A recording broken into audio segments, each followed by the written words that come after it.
वो ये है कि वो झूठ बोल रहे हैं कि उन्हें सशर्त बेल देने की बात कही गई, उन्हें उसे मानने से इनकार किया और तत्पश्चात जो है उनको बेल मिला बिना शर्त का। तो कल कुछ सवाल किए गए थे, तो इस पे जो है मैंने एक ऑनरेबल कोर्ट से ये आपके सामने मैं आपको दिखाना चाहता हूँ। सर्टिफाइड ऑर्डर है कोर्ट का, जो है ये सर्टिफाइड ऑर्डर है, ये देखिए मोहर वगैरह लगा हुआ है। तो कल जो स्टेटमेंट दिया गया प्रवक्ता महोदय की तरफ से, वो कुछ कागज घुमा रहे थे ऐसे कि ये ऑर्डर है और उसमें से पढ़ रहे थे। तो पता नहीं आप लोगों को, मुझे तो नहीं दिखा वो ऑर्डर, आप लोगों को दिखाया गया या नहीं दिखाया गया। मैं आपके सामने मैं चाहूँगा कि आप लोग इस पे फोकस करें और देख ले। ये सर्टिफाइड कॉपी है, ऑनरेबल कोर्ट का साइन कॉपी कल शाम में मेरे पास उपलब्ध हो पाया है। इसमें मैं एक बात कहना चाहूँगा कि फर्स्ट हाफ में जब प्रशांत जी को वहाँ ले के जाया गया, तो ऑनरेबल जो हमारे लर्नेड सीनियर हैं वाईवी गिरी जी और उनके जूनियर्स वहाँ पे कोर्ट रूम में थे अवेलेबल। और उस समय चूंकि बहुत हल्ला हंगामा भी हो रहा था, बहुत ही माहौल वहाँ का अजीबोगरीब था। लेकिन क्या आप लोग इस बात से इनकार करते हैं कि मीडिया हाउसेज भी इस बात को चलाए हैं कि सशर्त बेल देने की बात कही गई, जिस सशर्त बेल को वो शर्त को मानने से इनकार किए, इसलिए उन्हें जेल जाना पड़ेगा। ये बात निकल के मेरे संज्ञान में भी मीडिया हाउसेज के द्वारा यूट्यूब एंड डिफरेंट चैनल्स पे ये चीज आ रही थी कि प्रशांत किशोर ने सशर्त बेल लेने से किया इनकार, अब वो जाएंगे जेल। ठीक है, यहाँ तक आप सब लोग समझ रहे हैं। इसके बाद इवेंट टर्न अप होता है। जब ये बात हो गई तो उस समय तक एक चीज मैं उस पर बहुत ही जोर देना चाहूंगा कि कहीं भी हम लोगों ने ये नहीं कहा है कि वो एक ऑर्डर इशू हो चुका था कोर्ट के द्वारा एक साइंड ऑर्डर इशू हो चुका था जिसमें उन्हें सशर्त बेल देने की बात कही गई, उन्होंने इनकार किया, इसलिए वो अब जेल जा रहे हैं। कोर्ट हियरिंग प्रोसेस में ही चल रहा था। सेकेंड हाफ में तकरीबन 2:30 बजे के आसपास, 3 बजे के आसपास, जब मैं सिविल कोर्ट पहुंचा, इस जानकारी के बाद प्रशांत जी से मेरी कुछ बात हुई और मैं अंदर कोर्ट के अंदर गया और मेंशन किया कि क्या मैडम आपने ऑर्डर पारित कर दिया है, ऑर्डर साइन हो गया है तो कॉपी दीजिए। और अगर ऑर्डर हो जाता उस समय तक, तब तो वो बेउट के अंदर रहते उसी समय 2 बजे तक। ये बहुत कॉमन सेंस की बात है, नॉर्मल बात है, इसको समझने की जरूरत है। कोर्ट हियरिंग प्रोसेस में था, उन्होंने अलाउ किया, ऑनरेबल कोर्ट ने मुझे अलाउ किया कि हाँ आप अपनी बात रखिए, आपको क्या रखना है।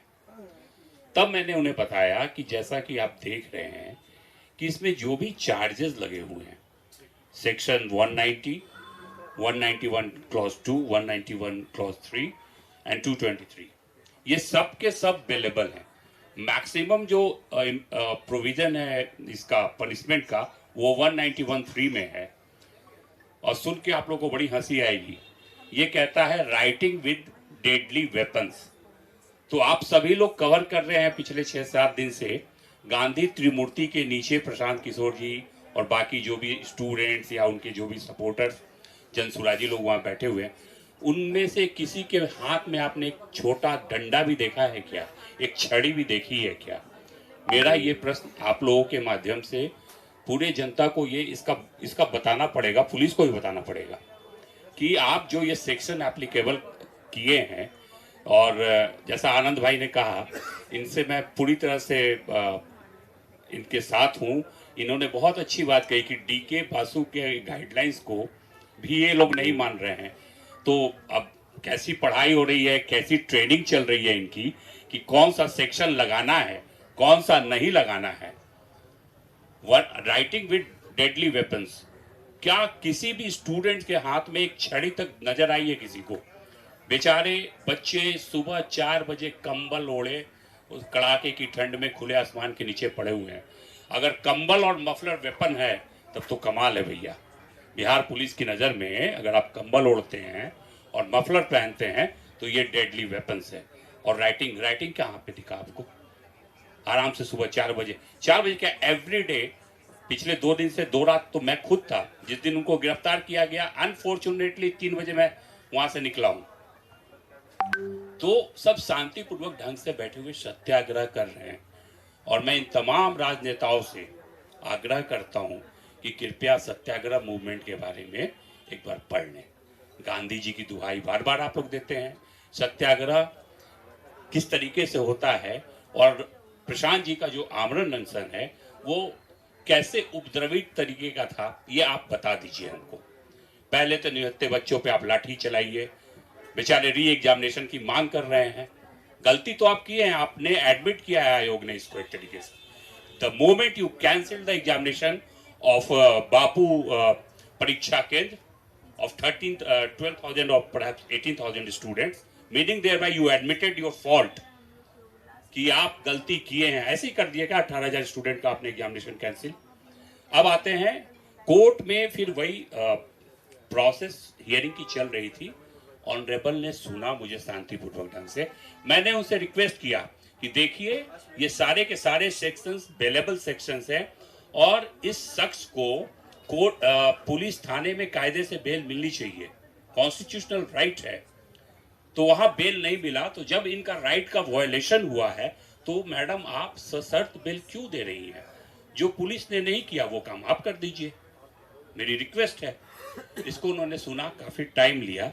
तत्पश्चात उनको जो है पीआर बॉन्ड पे ही सिंपली उनको मुक्त किया गया है। अब मैं आप लोगों को बता दूं कि पीआर बॉन्ड जो है वो बेसिकली पर्सनल रिकॉग्निजेंस बॉन्ड कहते हैं उसको, और पर्सनल रिकॉग्निजेंस बॉन्ड में भी शर्त रहता है भैया। कोर्ट चाहे तो शर्त लगा सकता है, लेकिन मैं आप लोगों को क्लियर कर देना चाहता हूं कि उसमें चूंकि वो पीआर बॉन्ड मैंने ही ड्राफ्ट किया था, वो पीआर बॉन्ड मैंने अपने हाथों से हैंड रिटेन ऐसे ही एक A4 के कागज पे अपने हाथ से लिखा है। वो यहाँ नहीं है, कोर्ट का रिकॉर्ड है, कोर्ट में होगा।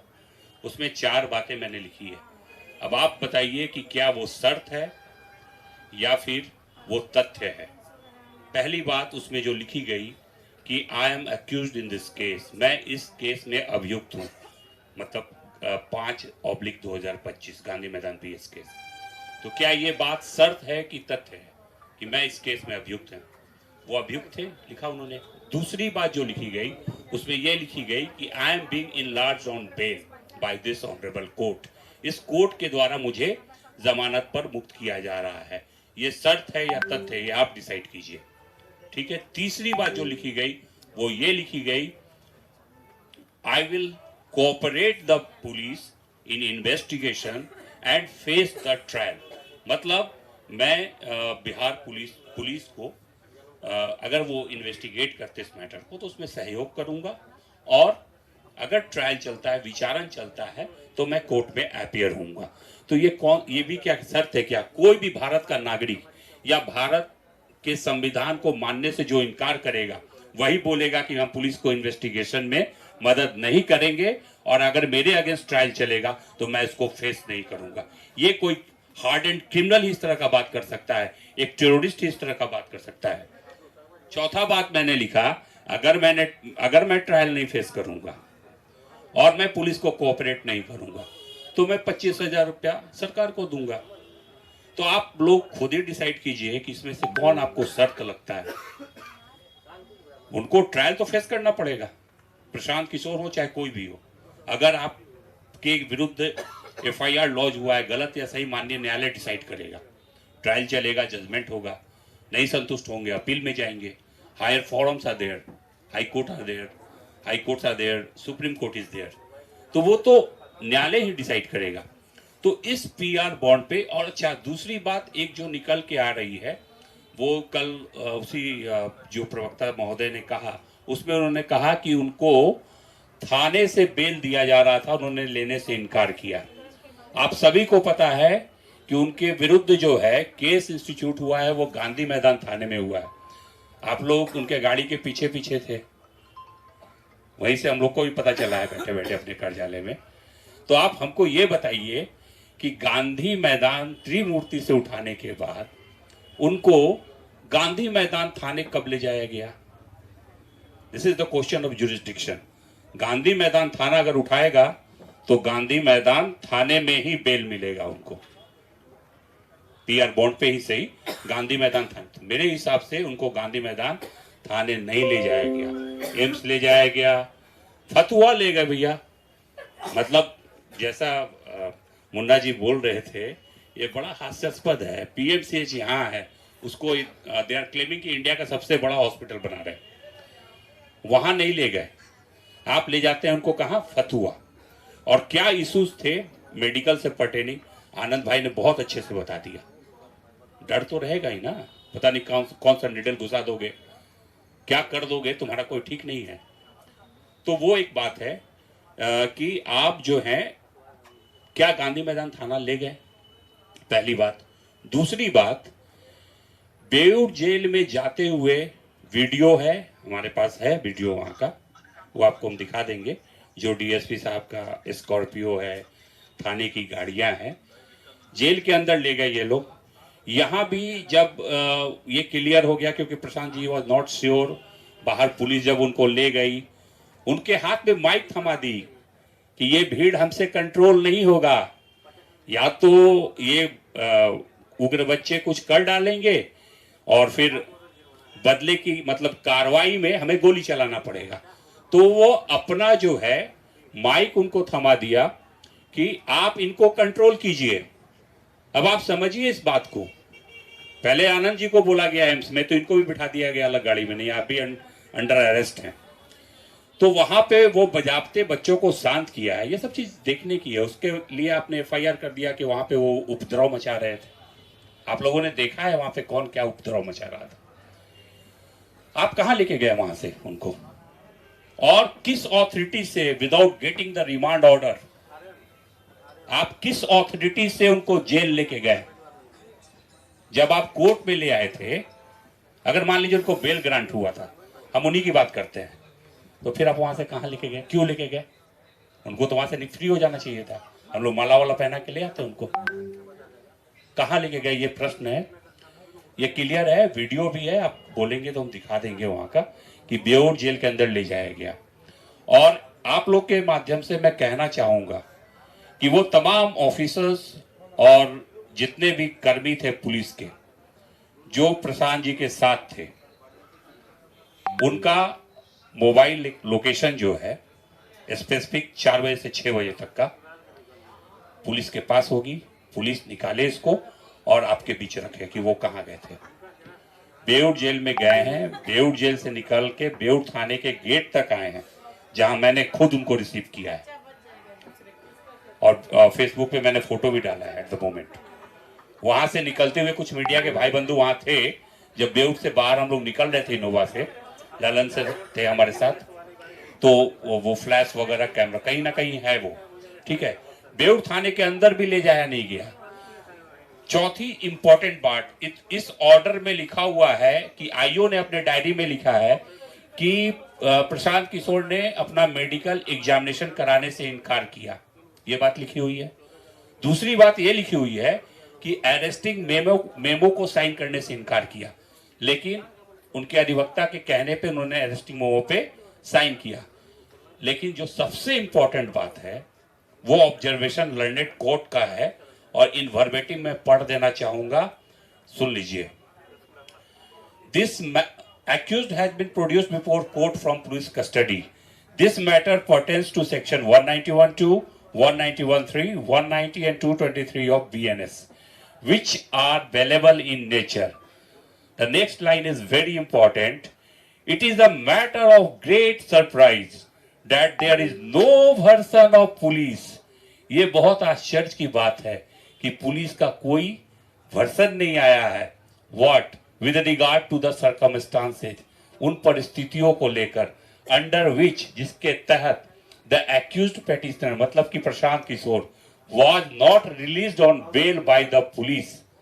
किन परिस्थितियों के तहत पुलिस का ऐसा कोई स्टेटमेंट नहीं आया है कि उनको बेल थाने से नहीं दिया गया, जबकि सारे के सारे सेक्शंस अवेलेबल थे। तो किस बेसिस पर प्रवक्ता महोदय कहते हैं कि उन्होंने थाने से बेल लेने से इनकार किया, और इस बात की एंट्री, अगर ऐसी बात रही होती तो इस ऑर्डर में रहता। आप लोग चाहें तो ये इसका ये ओरिजिनल का सर्टिफाइड कॉपी है हमारे पास, आप इसको देख सकते हैं, जो डिक्टेटेड करके साइन किया हुआ एसडीजीएम पटना का। ये सोचने वाली बात है कि जब वो कह रही है कि आई एम सरप्राइज्ड, जब बेलेबल सेक्शन है, तो पुलिस का ये वर्सन नहीं आ रहा है कि किस परिस्थिति में आप इनको बेल नहीं दिए थाने से। तो ये सारी चीजें हैं, आपके सामने हैं, स्पष्ट है। ऑर्डर जब साइन हो गया है उसमें सारी बातें आ गई हैं, ठीक है। उनको जो है बेऊर जेल ले जाया गया, Beur jail without authorised paper ले जाया गया, वहां से थाने लाया गया। डिटेन्यू को इतना परेशान, आप तो उसको ऐसे ट्रीट कर रहे थे कि जैसे वो आदमी टेररिस्ट है, पता नहीं क्या। एनआईए का एक्यूज जैसे पकड़ा जाता है ना, प्रशांत जी बढ़िया, ये आनंद जी बढ़िया बताएंगे, उसको इसी तरह से किया जाता है कि कहीं गुप्त लोकेशन पे रखो। गुप्त लोकेशन पे नहीं होता है, नहीं। सुन लिया।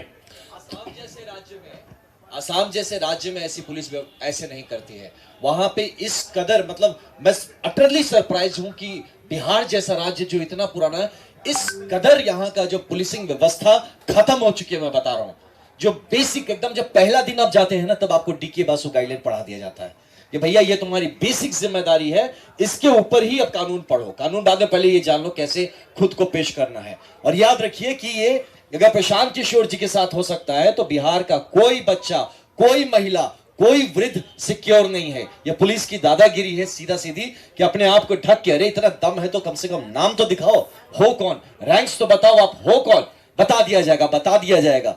ये इनका वक्तव्य रहता है। This is a pure example of very unprofessional policing. जैसा कि हमारे अध्यक्ष जी ने बताया, ये बात तथ्य है कि जैसे ही अरेस्टिंग होती है ना, तो सारे डॉक्यूमेंट्स की एक कॉपी अवेलेबल कराई जाती है एक्यूज्ड को, so that he can proceed further कि वो क्या उनको अपने डिफेंस के लिए क्या करना है। जैसे कि सीजर किया गया, सीजर मेमो हमें उपलब्ध नहीं कराया गया है। अरेस्टिंग मेमो की कॉपी हम कल सर्टिफाइड कॉपी से ही हमको कुछ मिल पाया है, हमको पुलिस के द्वारा कुछ उपलब्ध नहीं कराया गया। तो ये पूरा है, आपके सामने है, इसमें कोई कहानी नहीं है, ठीक है ना। आप ये समझिए कि मतलब केवल झूठ का पुलिंदा फैलाया जा रहा है। आप लोग इसको खुद जज कर सकते हैं। Thank you very much. मैं चाहूंगा कि आप उस झूठ के पुलिंदे को एक बार फिर से खुद ही जज कर लें, देख लें और खुद ही जज कर लें। इससे पहले कि मैं आप सबको अपने डाउट्स क्लियर करने के लिए कुछ प्रश्न पूछने दूं, मैं चाहूंगा कि रामबली जी, जो हमारे बहुत सीनियर पॉलिटिशियन हैं, वो आपसे दो शब्द इन पूरे मामले के बारे में कहें। नमस्ते। सारी बातें स्पष्ट हो गई, लेकिन मुख्य मुद्दा जो था वो था युवाओं को, छात्रों को, बीपीएससी के अभ्यर्थियों का री एग्जामिनेशन का। तो उस मामले पर सरकार बिल्कुल गौन है, और सरकार अगर गौन है तो समझ में बात आती है। तो जो विपक्ष के नेता की भूमिका होनी चाहिए थी मिस्टर तेजस्वी यादव जी को, तो तेजस्वी यादव जी भी आज हमारे इस मुहिम के खिलाफ हैं। यानी लगता है कि सत्ता और विपक्ष दोनों को युवाओं की चिंता नहीं है। तो मेन जो थीम है उससे डाइवर्ट करने के लिए कभी वैनिटी वैन की बात हो रही है, कभी प्रोसेस की बात हो रही है, कभी पुलिस की और कोर्ट की बात हो रही है। तब पुलिस, कोर्ट, वैनिटी वैन या सत्याग्रह, वो सब किसके लिए था? वो सब था कि बीपीएससी अभ्यर्थी के री एग्जामिनेशन के लिए।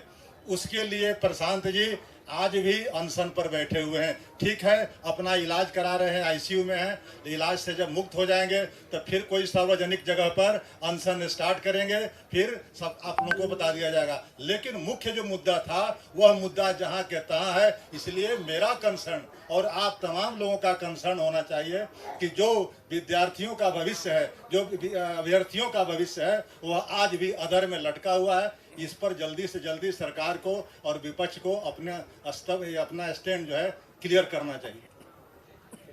बस एक इंफॉर्मेशन और आपको दे दें कि प्रशांत किशोर जी की अभी की तबीयत कैसी है। आज 8वां दिन चल रहा है, 7 दिन पूरा हो गया है, आज 8वां दिन चल रहा है। और उसके बारे में और डॉक्टर्स की राय के बारे में मैं चाहूँगा हमारे साथी ललन जी आपको कुछ बताएं। पार्टी के उपाध्यक्ष ललन जी। नमस्कार साथियों। जब प्रशांत किशोर जी रिहा होके शेखपुरा हाउस लौटे, उस दूसरे सुबह में उन्हें पेट में काफ़ी दर्द हुआ, लेकिन उन्होंने मुझे फ़ोन किया लगभग 8:30 बजे। मैं वहाँ पहुँचा और मैंने उनसे रिक्वेस्ट किया कि आपकी हालत जो है बिगड़ रही है, आप फास्ट तोड़ दें। उन्होंने कहा कि नहीं, मुझे हॉस्पिटल आप ले चलिए, मैं फास्ट नहीं तोड़ूंगा और मैं हॉस्पिटल में भी फास्ट जारी रखूंगा। तो मैं उन्हें मेदांता में जाके एडमिट कराया। डॉक्टरों ने उन्हें देखा और उन्हें काफ़ी जो है इन्फेक्शन हो गया है, निमोनिया का अटैक है और उनके किडनी में स्टोन हो गया है। साथ ही साथ जो है उन्हें पेशाब जो है रुक रुक के हो रहा था, काफ़ी कॉम्प्लिकेशंस हैं। चेस्ट में भी जो है उन्हें कंजेशन हो गया था। तो इन सब के लिए ट्रीटमेंट शुरू हुआ और अभी ये ट्रीटमेंट चल ही रहा है, लेकिन उनका कहना है कि वो हर हाल में जो है मांग पूरी होने तक अनशन पर रहेंगे। निश्चित तौर पर उनकी हालत चिंताजनक है। हम लोगों ने डॉक्टरों से पूछा तो वो कह रहे हैं कि ये तैयार नहीं है कोई फूड लेने के लिए, और यदि फूड नहीं लेंगे तो इनका जो है रेसिस्टेंस कैपेसिटी जो है घटता जाएगा और फिर रोग से नहीं लड़ेंगे, अल्टीमेटली ये फेटल हो सकता है। इसके बावजूद जो है हम लोगों ने कल मुख्य सचिव महोदय से ये बात को कहा कि प्रशांत किशोर जी जिस मुद्दे को लेकर थे वो कोई बड़ा मुद्दा नहीं था। उन्होंने ये कहा था कि वो एक छात्रों के डेलीगेशन से मिलने, कोई जन स्वराज के डेलीगेशन से मिलने की बात नहीं थी।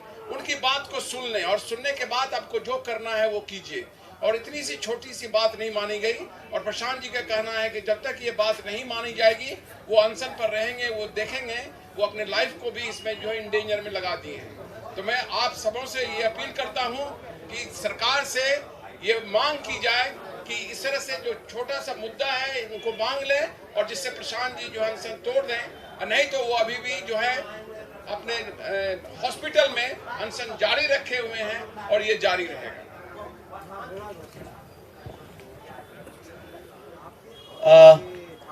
मैं चाहूंगा कि इस ब्रीफिंग का एंड हमारी तरफ से किशोर मुन्ना जी करें और आपको फाइनल कुछ बातें बता दें। मैं बस एक ही बात कहूंगा कि माननीय मुख्यमंत्री श्री नीतीश कुमार जी यात्रा पे हैं और तेजस्वी यादव जी भी यात्रा पे हैं। प्रशांत किशोर जी का अनशन का 8वां दिन है। छात्रों का मुद्दा आज भी पड़ा हुआ है। एक तरफ तेजस्वी जी आग का ताप ले रहे हैं घर में बैठकर यात्रा में, नीतीश जी के प्रवक्ता गाली दे रहे हैं, लेकिन जो छात्र के आंदोलन को लेकर अनशन पर अपना जीवन दांव पर लगा दिया है उस पर सरकार कुछ भी सुनने के लिए तैयार नहीं है। न सिर्फ सुनने के लिए तैयार है बल्कि सरकार इतने अहंकार में है कि छात्रों से बात करने के लिए भी तैयार नहीं है। तो ये बहुत ही शर्मनाक है। सरकार को अविलंब राज्य हित में, छात्रों के हित में और प्रशांत जी के स्वास्थ्य के लिए भी तुरंत छात्रों से वार्ता करनी चाहिए और उनके 5 सूत्री मांगों पर विचार करना चाहिए। इसी बात पे एक पॉइंट ऐड करना चाहता था। नॉर्थ ईस्ट में रहा हूं ना मैं पोस्टेड, वहां पे अल्फा जैसे GNLA बड़े बड़े मिलिटेंट NSCN ग्रुप्स हैं, सरकार उनको भी बुलाती है वार्ता करने के लिए। बड़े बड़े मिलिटेंट ऑर्गेनाइजेशन से सरकार वार्ता करने बुलाती है। यहाँ बच्चे कह रहे हैं हमसे बात कर लो और सरकार इनकी बात नहीं सुनती है। अब देख लीजिए संवेदनहीनता की पराकाष्ठा अगर कुछ हो तो यही है।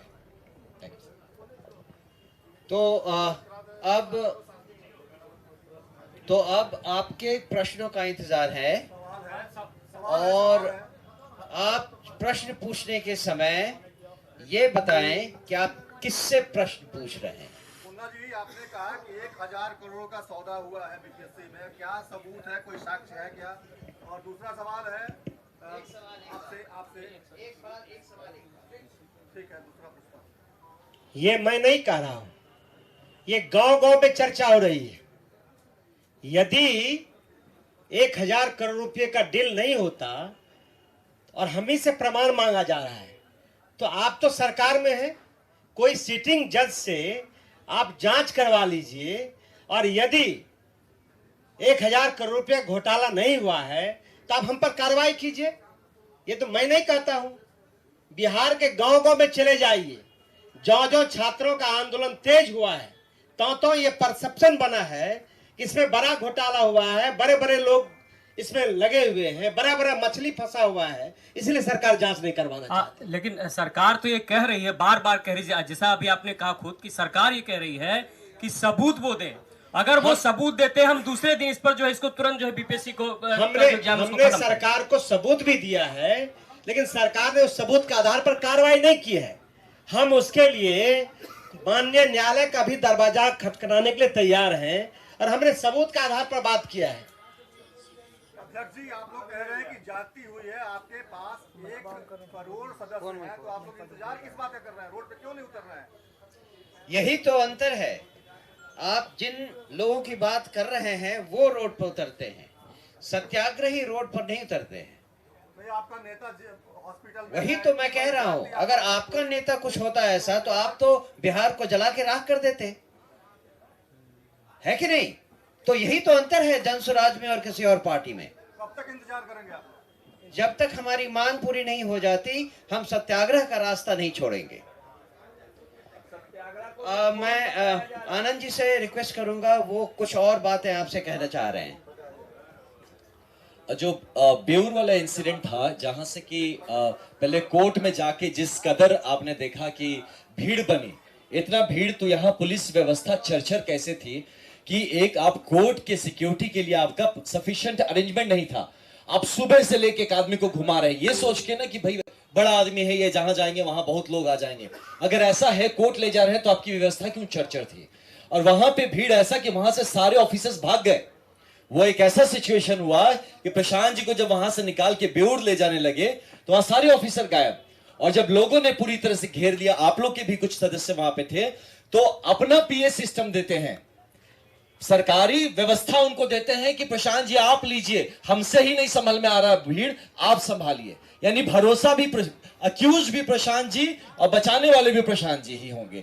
तो इस लेवल पे पुलिस व्यवस्था। उसके बाद ये जो एक माननीय प्रवक्ता जी ने इतना कुछ कह दिया, तो जब आपके पास, आप उनको बेउर जेल लेके जाते हैं, आपके पास कस्टडी पेपर नहीं है। सोचिए, वो एक आदमी को लेके आप जेल पहुंच जाते हैं, उसको जेल में डाल ही देंगे। जब जाते वो तो थैंक्स टू द जेलर, जो भाई अपने काम को प्रोफेशनली करना चाहा, बोला भाई पेपर्स दीजिए, इनको हम डाल दे जेल में, डॉक्यूमेंट दीजिए, तो डॉक्यूमेंट ही नहीं हमारे पास। हम आदमी को लेके आ गए जेल में ठूसने के लिए। तो वहां पे लाके, तो भाई वो जेलर भद्र आदमी शायद था या प्रोफेशनल था, मैं कहूंगा, जिसने उनको भाई बैठाया जेलर के रूम में, वहां के सीसीटीवी फुटेज निकाले जाए। वहां पुलिस वहां पे जाके पूरी तरह से लगी थी कि इनको कैसे जेल किया जाए। उसके बाद जैसे अभी हमारे वकील साहब ने बताया कि इन्होंने जब रीहियर किया, कोर्ट ने बात को पूरी तरह से समझा, और जब फाइनल उन्होंने जो जजमेंट दिया जिसमें, और इस बात को देख के आश्चर्य करते हैं, ये कैसा हो सकता है यार कि जो चीज पुलिस कस्टडी में जिनको बेल मिल जाना चाहिए, तो उसको अब हमारे पास इतना लेके क्यों आए हैं? और यहां पे दूसरी तरफ पुलिस कंप्लेन कर रहा है कि आपने, हम आपको बेल दे रहे हैं और आप हमसे। तो आप समझ सकते हैं इस बात को किस तरह से अव्यवस्थित, और ये जो एक आंदोलन इतने दिनों से चल रहा है, वहां से यहां तक, मतलब आप जब प्रशांत जी को उठाने आ जाते हैं तब भी आपकी व्यवस्था पूरी नहीं होती है। आप जैकेट कोट पहन के छुपा के खुद को आते हैं उठा के ले जाने, और बेउर जेल में आप उनको करीब 2 से ढाई घंटा बिठा के रखते हैं। इसका जवाब कौन देगा? आप एक आदमी जो कि प्रूवन नहीं हुआ, जिसको कोर्ट ने जेल नहीं भेजा, आप उसको जेल में डालने लेके चले गए, इसका जवाब कौन देगा? और उसके बाद आप उनको वहां से ले जाते हैं अपनी जान बचाने के लिए, आप बगल से बेउर थाना की गाड़ी मंगाते हैं, आप थाने की गाड़ी में बिठाते हो, थाने में भी नहीं ले जाते, गाड़ी में बिठा के इंतजार करते हैं कि कब हमारा आता है लेटर, और कब आप उसमें गाड़ी में बिठा के आप साइन कराते हैं। इन सब में इसलिए इसको लिया फिर से माइक कि हम चाहते हैं कि इस बात को, ये मुद्दे हैं, ये आप मीडिया में हैं, लेकिन कल को आप भी इसमें लपटा सकते हैं। इससे कोई नहीं बचा है। जब ये किसी को लपेटना चाहे, आपको भी ऐसे ही चीजों में लपेटेंगे। अगर हमें लोकतंत्र बचाना है तो इन मुद्दों को सटीकता से उठाना पड़ेगा। डीजीपी साहब को इसका संज्ञान लेना चाहिए। मनोज भारती जी, जी बताएं। हाँ, अगला सवाल। हाँ, एक सवाल है। बिहार लोक सेवा आयोग का परीक्षा लेते रहा है। 8 मई 2022 को 68वीं बीपीएससी परीक्षा पेपर होता है आरा के जैन कॉलेज से 11 बजे, 12 घंटे के अंदर 8 बजे रात में परीक्षा रद्द कर दी जाती है। शिक्षक भर्ती परीक्षा मार्च 2024 में होती है। परीक्षा का पेपर नवादा से लीक होता है, परीक्षा रद्द कर दी जाती है। इस बार आयोग कह रहा है कि परीक्षा का पेपर लीक नहीं हुआ है, हम रद्द नहीं करेंगे। आप अगर आपके पास कोई गवाह है, कोई सबूत है, वो लाइए तो हम रद्द कर देंगे। कुछ तो आयोग के पास सच्चाई होगी, तब तो वो अपने इस बात पे अड़ी है कि हम परीक्षा रद्द नहीं करेंगे। कुछ सरकार के पास कुछ तो होगा जो सरकार अड़ी है कि हम परीक्षा रद्द नहीं करेंगे। 3,40,000 बच्चे इस परीक्षा में शामिल हुए हैं। महाराष्ट्र, गुजरात, राजस्थान से बच्चे आए हुए हैं। आपको लगता है कि ये परीक्षा रद्द कर देना इसका कोई समाधान है? कोई सबूत है तो आप कोर्ट में जाइए ना, आप ही कोर्ट से विनती कर दीजिए कि कोई रिटायर्ड जज की अध्यक्षता में इसकी जांच करा लीजिए। पहले भी कई बार हुआ है देश में, सरकार ने नहीं चाहा, PIL किया गया, उसकी जांच हुई, दूध का दूध पानी का पानी हो गया। हाँ, बात बिल्कुल सही है। और हम भी तो यही कह रहे हैं कि हम कह रहे हैं कि ये हम नहीं, छात्र कह रहे हैं कि इस परीक्षा में भी बहुत बड़े पैमाने पर धांधली हुई है। उसका एक सबूत तो सरकार ने मान ही लिया है। अगर सरकार ने एक सबूत मान लिया है तो वो इस बात को मानने से क्यों इनकार कर रही है कि इतने सारे बच्चों का भविष्य वो अंधकार में डाल रही है और केवल एक सेक्शन का री एग्जाम ले रही है। आप सोच कर देखें, एक नौकरी, उसके लिए 2 तरह के एग्जाम, कहां तक तर्क संगत है? ये 1 exam 1 question, 1 exam 1 question 1 selection, इस नेचुरल जस्टिस के कंप्लीटली खिलाफ है। तो बात बहुत सिंपल है, अगर सरकार चाहती है कि वो पारदर्शी रहे तो वो एक सेंटर में री एग्जाम करने के बजाय पूरे एग्जाम को कैंसिल करती। और ये भी कि वो सेंटर कोई छोटा मोटा 100-200 लोगों का नहीं था, वो गांधी सभागार में 12,000 या 18,000 12,000 लोगों का एग्जाम हो रहा था। तो सरकार को क्या प्रॉब्लम है ये बात मानने में कि सारे एविडेंस हैं, वो चाहें तो वो खुद निकाल सकते हैं बहुत सारे सेंटर्स में, लेकिन वो मानने को तैयार नहीं है। और पूरा का पूरा आंदोलन छात्रों का इसी पॉइंट पे तो है कि आपके पास एविडेंस हैं, आप चेक करें और आप फिर ये निर्णय लें। आप अगर एविडेंस को चेक करके बता दें हमें कि नहीं ऐसा कुछ नहीं हुआ है तो हम मान लेंगे। एक आखिरी सवाल है, नीट का पेपर लीक होता है, महीनों सुनवाई होती है, पेपर रद्द नहीं होता है, काउंसलिंग जारी रहती है और सरकार कहती है हम नहीं रद्द कर सकते। जब नीट का पेपर, जो पिछले साल उसके एविडेंस थे कि कई जगह से लीक हुआ, जब नीट रद्द नहीं हुआ, आपको लगता है कि आयोग इसको रद्द कर देगा? बस यही सवाल है। आपको इतना भी समझ में नहीं आ रहा है कि NEET is an exam for admission, BPSC is an exam for employment. There is a huge difference about this. How can you ignore this kind of fact and be a journalist?